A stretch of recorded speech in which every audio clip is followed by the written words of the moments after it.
funguje tam ten hazard Mhm. a my všetci vieme, že Thajsko, Vietnam, Indonézia, všade vlastne je ten hazard, Mhm. tak trošku skrytý je aj tam na týchto štadiónoch. Áno, je.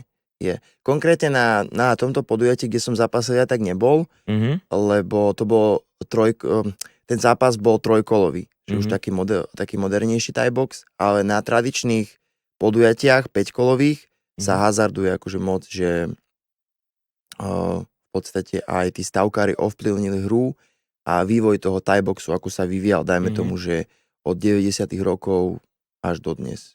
Dobre, ale máš to teraz nejak tak, že je isté, že ten bojovník vyhrá, ten prehra?